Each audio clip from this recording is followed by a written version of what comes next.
بسم اللہ الرحمن الرحیم۔ معزز سامعین و سامعات، السلام علیکم ورحمۃ اللہ وبرکاتہ۔ امید ہے کہ آپ سب خیر و عافیت سے ہوں گے۔ اللہ رب العزت سے دعا ہے کہ وہ آپ کو خوش رکھے، آباد رکھے۔ پیاری عزیزو، میرے بھائی کی طرف سے کمنٹ تھا اور کئی بار آ چکا ہے کہ شرم کے خلاف ہیں، لیکن اگر شریعت سے وہ معلوم کرنا چاہتے ہیں تو شریعت اس کی اجازت کیا دیتی ہے۔ انشاءاللہ میں اسے واضح کروں گی، لیکن آئیے گا وہ باتیں بھی ضرور معلومات نہیں، وہ باتیں بھی آپ ضرور معلوم کریں کہ جو ضروری ہیں کہ دوران مباشرت کس کا خیال لانا کیسا ہے، جمعہ کے دوران گفتگو کرنا کیسا ہے، جمعہ کے دوران میوزک سننا کیسا ہے، یہ بھی بات آپ ضرور پوچھا کریں۔ یہ بات اگر آپ معلوم کریں گی تو یہ مسئلے میں ہے، کیونکہ اس باتوں کو معلوم کرنے سے جب آپ کو علم ہو جائے گا تو جو آپ کی نسل ہے آنے والی، انشاءاللہ وہ نسل اللہ کے نیک بندے پیدا ہوں گی، اللہ کے ولی پیدا ہوں گی۔ کیونکہ جب ماں باپ خیال رکھتے ہیں نا شریعت کا تو بچے بھی شریعت کے پابند ہوتے ہیں۔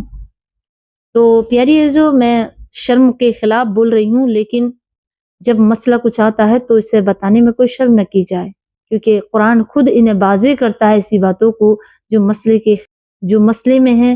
قرآن نے بڑے ہی واضح طور سے میاں بیوی کے بارے میں بتایا ہے۔ تو پیاری عزیزو، میرے بھائی کی طرف سے بہت بار کمنٹ تھا کہ آپ بتائیے کہ بیوی سے، اور ایک کمنٹ اور تھا کہ آپ یہ بتائیے کہ بیوی سے کتنی مرتبہ ہم بستری کرنی چاہیے رات میں۔ تو انشاءاللہ یہ واضح کروں گی۔ آئیے گا پہلے ہم کچھ ایسی باتیں جان لیں جو ضروری ہے۔ دیکھیں، قرآن اور حدیث کی روشنی میں ہے، اللہ تبارک و تعالیٰ ان باتوں کو واضح کرنے میں شرم نہیں کرتا، کیونکہ یہ ہمارے فائدے کی باتیں ہیں، تو ہمیں ان باتوں پہ عمل بھی کرنا چاہیے، اور عمل کریں گے تو ہمارا ہی فائدہ ہے۔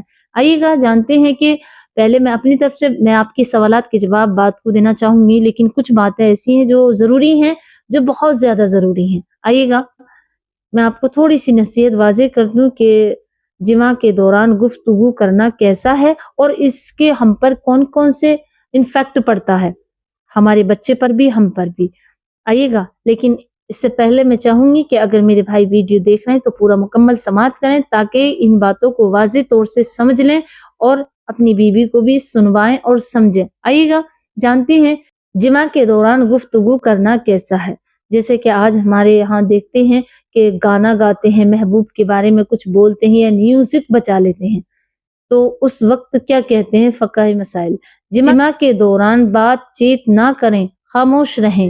امام اہل سنت اعلی حضرت رضی اللہ تعالی عنہ ارشاد فرماتے ہیں، مباشرت کے دوران بات چیت کرنا مکروہ وہ ہے، بلکہ بچے کے گونگا یا توتلا پیدا ہونے کا خطرہ ہے۔ جیسے کہ فتوی رضویہ جلد نمبر 9 صفحہ نمبر اول پر یہ تحریر ہے۔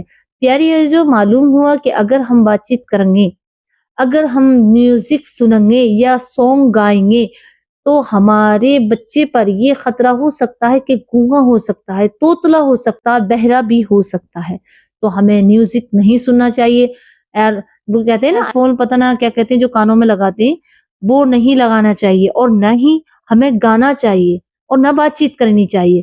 دیکھو، اللہ نے جو چیز دی ہے نا، ہمارے لیے حکم دیا ہے، قرآن ان چیزوں کو واضح کرتا ہے تاکہ ہمارے شریعت کے مطابق زندگی گزار سکیں۔ شریعت نے یہ واضح کر دیا کہ اللہ رب العزت نے دونوں میاں بیوی کو جب پیدا کیا اور دونوں جوڑوں کو ملا کر کے انہیں حکم دیا کہ تم وصل حاصل کرو، یعنی کہ اپنی خواہش کو پورا کرو، اپنی جو تمہیں اللہ نے صحبت دی ہے اسے جائز طریقے سے کرو۔ تو اس میں بھی یہ احتیاط ہے، یہ باتوں کا احتیاط کیا جائے تاکہ ہمیں فائدہ ہو۔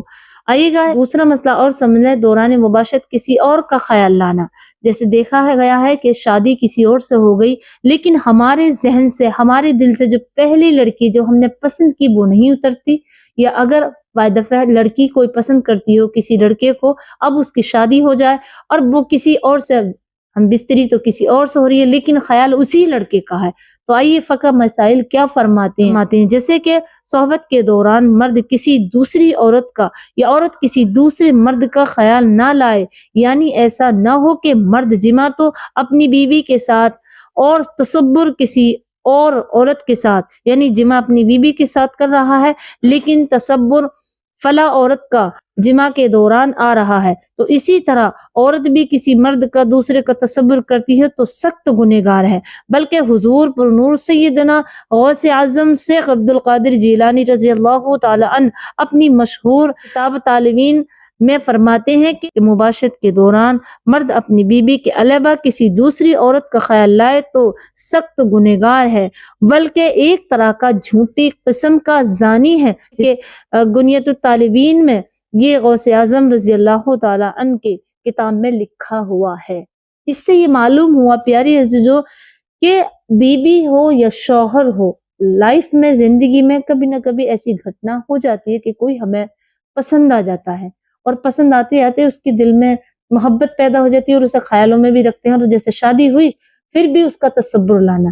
تو اسلام شریعت اس بات کی اجازت نہیں دیتی کہ تم کسی اور کے نکاح میں ہو اور تصور کسی اور کا لا رہے ہو، چاہے وہ لڑکا ہو یا لڑکی ہو، شوہر ہو یا بیوی ہو۔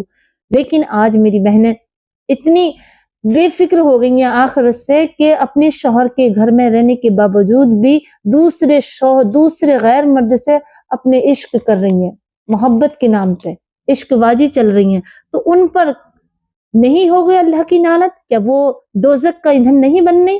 تو پیاری عزیزو خیال رکھے، کبھی بھی اپنے شوہر کے علاوہ یا مرد بھی اپنی بیوی کے علاوہ کسی غیر لڑکی کا تصور بھی نہیں لائے، ورنہ وہ گنہگار ہوگا، بلکہ ایک قسم کا زانی ہوگا۔ اسی طرح واج لڑکے شادی تو کر لیتے ہیں لیکن کسی اور لڑکی سے اپنی ہوس کو پورا کرتے ہیں، یا اس سے ایک ایسے کہتے ہیں نا وہ کہ ہم ریلیشن شپ میں ہے، پتہ نہ کیا نام دیا ہے ایک نیا۔ لکھیے کسی اور کا خیال لانے کا گناہ زنا سے بھی زیادہ بتایا، اور جو زنا کر رہے ہوں ان کا کیا حال ہوگا۔ معاذ اللہ رب العزت مجھے بھی آپ کو بھی ان باتوں سے بچائے۔ پیاری عزیزو دیکھیں زندگی 4 دن کی اور یہاں سے جانا بھی ہے، تو کسی غیر سے رشتے نہ بنائیں۔ اگر ایسا دل میں خیال کوئی پسند آ جائے راستے میں کہیں تو فوراً گھر چلے آئیں۔ پیارے آقا کریم صلی اللہ علیہ وسلم کی حدیث مبارکہ ہے کہ جب کسی عورت کو خوبصورت کو تم دیکھو اور تمہیں وہ پسند آئے تو فوراً اپنے گھر آؤ اور اپنی بیوی سے ہم بستری کر لو فوراً، تاکہ وہی چیز اس عورت میں اور وہی تمہاری بیوی میں ہے۔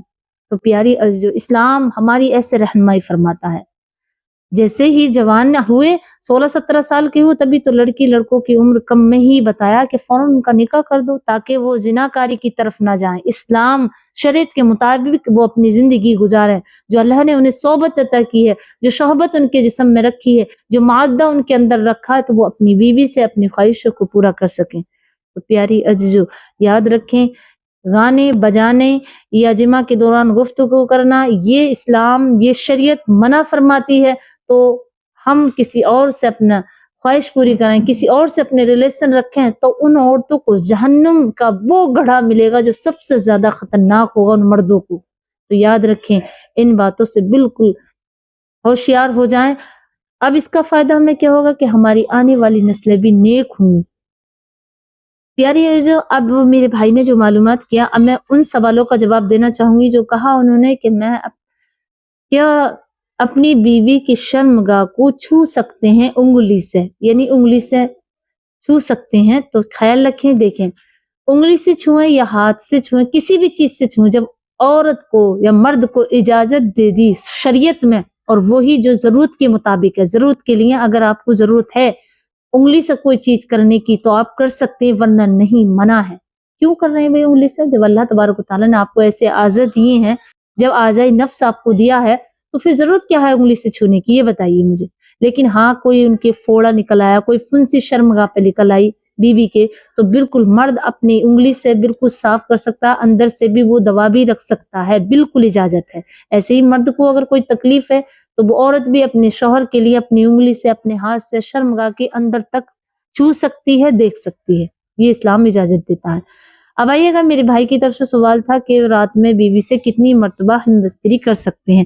تو پیاری جو آپ کے پاس اگر ٹائم ہے، وقت ہے، تو شریعت کوئی ممانعت نہیں کرتی، آپ 3 بار کریں، 4 بار کریں، 5 بار کریں، کوئی منع نہیں ہے۔ لیکن اطبیہ اور حکیموں کے نزدیک فرمایا گیا ہے کہ صحت کا خیال رکھنا چاہیے، صحت کے لیے آپ اپنے آپ کو ایسے رکھیں تاکہ بیمار جلد نہ پڑیں، اور نمازوں کے بھی وقت نہ نکلے، نمازوں کا خیال رکھیں۔ نماز ایسا نہ ہے کہ آپ ہم بستری میں ہی ہیں، ہر وقت نہانے کا وقت ہی نہیں مل رہا، پاک ہونے کا ٹائم ہی نہ دے رہے بیوی کو خود بھی، تو اس وقت آپ کو گنہگار ہوں گے، اس وقت آپ کو سزا ملے گی، کیونکہ آپ نے نمازوں کو وقت کو بھی ضائع کر دیا۔ تو نمازوں کو پابندی سے پڑھیں، اور بالکل اپنی میاں بیوی ہر وقت ہر ٹائم اپنے اویلیبل ہے، کبھی بھی اپنی چیز کو اپنے آپ کبھی بھی استعمال کر سکتے ہیں، لیکن نمازوں کی پابندی کے ساتھ ساتھ خیال رکھنا ہے۔ اور آئیے گا ایک خوشخبری اور بتا دوں میں آپ کو پیاری عزیزو، کہ آپ جمعہ کی رات میں اپنی بیوی سے ضرور ہم بستری کریں، ضرور و ضرور۔ جمعہ کی رات میں ہم بستری کرنے کے بعد جب غسل کرتے ہیں نا، خشوع و خضوع کے ساتھ اللہ کی رضا کے لیے جمعہ کی تیاری کرتے ہیں، تو ایک ایک قطرے سے اللہ لاکھوں کروڑوں نیکی عطا فرماتا ہے، اور اسے اتنا ثواب عطا کرتا ہے کہ اسے رحمتوں کی نظر سے، محبت کی نظر سے دیکھتا ہے۔ تو میاں بیوی جب دونوں ہم بستری ہوں، جمعہ کی رات میں ہوں، اور پھر غسل کریں، نماز پڑھیں، تو اللہ کی خوشنودی بھی حاصل ہوتی ہے، اور اللہ بہت ان بندوں کو پسند کرتا ہے۔ تو جمعہ کے دن بہت ضروری ہے، تو جمعہ کے دن آپ ضرور اپنی بیوی سے ہم بستری کریں۔ جمعہ کی راتوں میں ہم بستری کرنے سے ایک فائدہ یہ ہوتا ہے کہ اللہ کی خوشنودی ملتی ہے، دوسرا فائدہ کہ اللہ تبارک و تعالیٰ ایسی راتوں میں دعائیں قبول فرماتا ہے، اور ایسی راتوں میں نیک روحوں کا انتخاب ہوتا ہے، یعنی کہ اللہ تبارک و تعالیٰ دنیا میں نیک روحوں کو بھیجتا ہے حمل کے شکل میں۔ اللہ رب العزت ہو سکتا ہے کہ جمعے کی رات میں جیسے آپ نے غسل کیا، اور فوراً اللہ رب العزت آپ کو ایک نیک روح سے آپ کی اولادوں میں عطا فرما دے، تو یہ فائدہ ہوتا ہے۔ تو جمعے کی رات میں آپ ضرور ہم بستری کیجیے گا۔ امید ہے کہ آپ سمجھ گئے ہوگے، تو مجھے بھی اپنی دعاؤں میں یاد رکھیے گا، اس کلپ کو آگے بھی شیئر کیجیے گا تاکہ اور میری بہنیں، میرے بھائی فائدہ حاصل کر سکیں، اور مجھے اپنی دعا میں یاد رکھیں۔ السلام علیکم ورحمۃ اللہ وبرکاتہ۔